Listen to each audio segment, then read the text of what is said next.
हाय बच्चा लोग, कैसे हैं आप लोग। आशा करते हैं कि आप बहुत अच्छे होंगे। बच्चा लोग, मैं एक नया चैनल पीके सर मैथिली बनाया हूँ।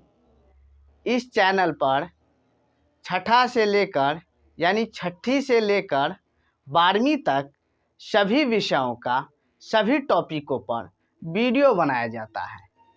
यदि मेरा वीडियो अच्छा लगे तो लाइक, सब्सक्राइब एंड शेयर ज़रूर कीजिएगा ताकि मुझे अगला वीडियो बनाने के लिए एनर्जी मिले।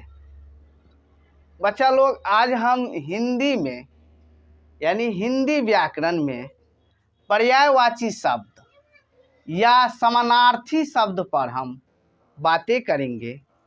और आज हम भाग 1 बनाए हैं। भाग 1 में जो है हम 25 को जो है पर्यायवाची शब्द लिए हैं और इसे यदि आप अच्छी तरह से याद कर लेते हैं तो आप 3 से 4 नंबर निश्चित लाइएगा। और वीडियो आप पूरा देखिए और आगे शेयर भी कीजिए और हमें कमेंट कीजिए जो सर इस टॉपिक पर या इस विषय पर आप वीडियो बना दीजिए। चलिए बच्चा लोग, हम पर्यायवाची शब्द के बारे में जानेंगे। पर्यायवाची शब्द का अर्थ होता है बदले में आने वाला शब्द या समान शब्द। जैसे देखिए, कोई एक व्यक्ति है और उसका 2 या 3 या 4 नाम होता है, तो वो व्यक्ति तो एक ही है लेकिन उसे अलग अलग नामों से जाना जाता है। मान लीजिए उसका नाम अमर है, महेश है, रमेश है, सुधेश है, जो भी हो, लेकिन उसका चेहरा तो वो एक ही है। वो एक ही व्यक्ति का अनेक नाम होता है, यानी बदले में आने वाला शब्द यानी समानार्थी शब्द। तो देखिए, असमानार्थी शब्द में जैसे मान लीजिए, ऐसे ये 20 ठो दिया गया है, 25 ठो हम लिखे हैं आज, और बाकी का जो है हम भाग 2 में बनाएंगे। तो देखिए, जैसे मान लीजिए सूर्य के हालांकि हम नहीं दिए हैं इसमें। मान लीजिए सूर्य को हम दिनकर, प्रभाकर, दीनानाथ, दिवाकर, भास्कर, सूरज, ये सब हम कहकर बुलाते हैं। है तो वो एक ही, लेकिन उसे हम अलग अलग नामों से बुलाते हैं। तो उसी प्रकार देखिए, जैसे अमृत हुआ, अमृत में आपको पीयूष, सुधा और मधु और अम्य भी होता है, लेकिन हमने नहीं लिखे हैं। मेन अमृत का पीयूष, सुधा और मधु। मेन आप पीयूष याद रखिएगा और सुधा, मधु, यानी तीनों इंपॉर्टेंट है। ठीक है बच्चा लोग। जैसे आपको पीयूष पूछ लेगा तो आपको अमृत लिखना है, सुधा पूछ लेगा तो आपको चाहे अम्य लिख दीजिएगा और चाहे मधु लिख दीजिएगा। देखिए बच्चा लोग, अगला दूसरा है असुर। असुर का पर्यायवाची शब्द होगा, जैसे मान लीजिए असुर पूछेगा तो आप राक्षस लिख लीजिएगा, राक्षस। और देखिए, जैसे पर्यायवाची शब्द पूछेगा ऑब्जेक्टिव में और उसका एक आंसर राइट रहेगा और 3 आंसर रॉन्ग रहेगा, या ऐसा भी हो सकता है 2 आंसर राइट रहेगा और 2 आंसर रॉन्ग रहेगा। जैसे मान लीजिए ए और बी सही है, सी में कर देगा। तो देखिए, जैसे असुर का होता है राक्षस, दानव, दैत्य। आँख का देखिए, नेत्र, नयन, लोचन, चक्षु, लोचन, विलोचन, दृग, दृष्टि।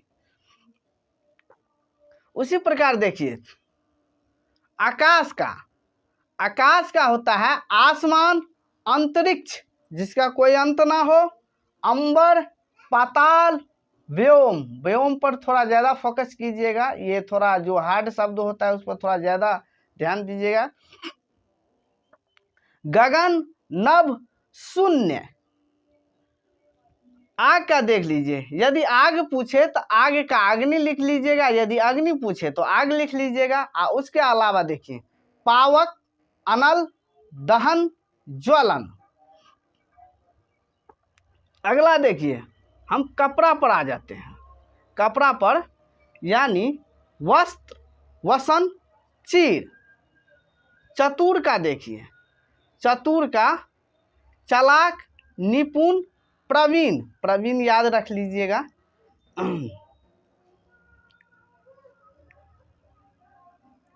जल का देखिए, पानी, नीर, सलील, वारी, अम्बु, तोय।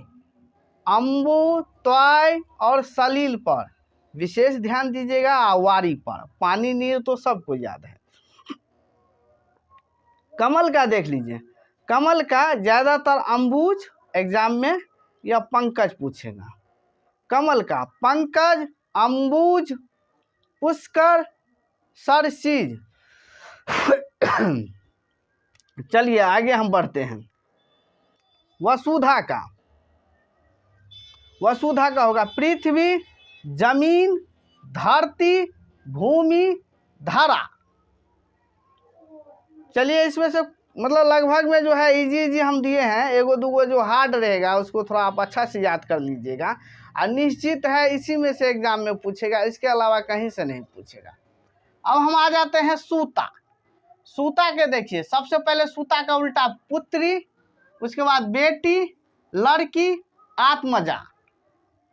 दूसरा देखिए गदहा, गदहा का घूसर, बेसर, गदर्भ, रासभा, रासभा। सांप का देखिए, सांप का होता है कृषाणु, सर्प, भुजंग, विषधर, नाग। हवा के देखिए पवन, समीर, मारुत, वायु। पर्वत का भूधर, पहाड़, गिरी। गिरी याद रखिएगा, गिरी या भूधर को याद कर लीजिएगा। सदी, सदी देखिए शताब्दी, शतक, 100 वर्षों को सदी कहा जाता है। अनुमति, अनुमति का मतलब होता है, देखिए मतलब नहीं सॉरी, उसके बदले में आने वाला शब्द हो गया आपको सहमति, इजाजत। इजाजत थोड़ा बच्चा लोग गलत हो गया है, इजाजत यहाँ पर आप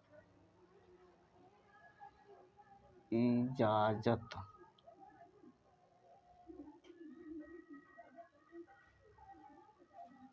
इजाजत, स्वीकृति, अनुमोदन।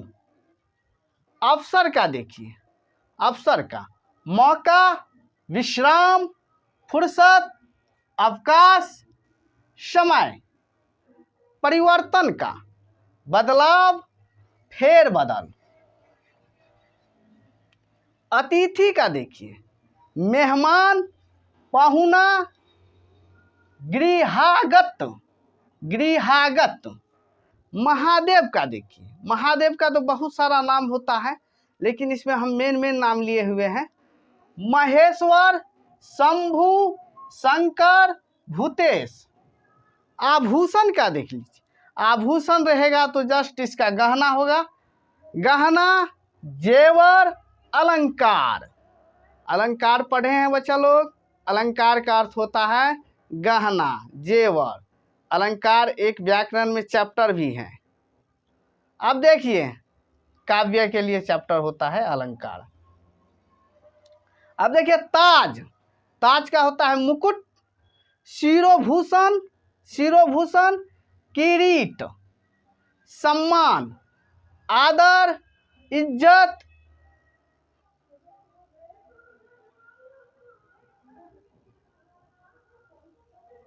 सम्मान, आदर, इज्जत, प्रतिष्ठा, कद्र। और हाथ, बच्चा लोग यहाँ पर एक मिनट, हम सही लिखे हुए थे, यहाँ पर हम मिस्टेक कर दिए। अनुमति का होता है इजाजत, हमें लगा हमें धोखा हो गया। इजाजत, इजाजत होता है, नहीं कहते हैं इजाजत दीजिए, इजाजत। सम्मान, आदर, इज्जत, प्रतिष्ठा, कद्र। हाथ का देखिए कर, हस्त, पानी। चलिए बच्चा लोग आज समाप्त हुआ है। इसे आप निश्चित तौर पर याद कर लीजिएगा। ये ज़्यादा मतलब हार्ड नहीं होता है, बस 2-3 बार पढ़िएगा, अपने आप ऑटोमेटिक याद हो जाएगा। इसको रट्टा लगाने की ज़रूरत नहीं है। और 3 नंबर का जो है आपको निश्चित इसमें से आएगा। और हाँ, अगला वीडियो जो होगा तो हम 1 से 2 दिन में मतलब 2-3 वीडियो हम लगातार हम डाल रहे हैं। और अब हम चलते हैं बच्चा लोग। मेरा नाम प्रमोद कुमार सर हुआ और हम चलते हैं। धन्यवाद।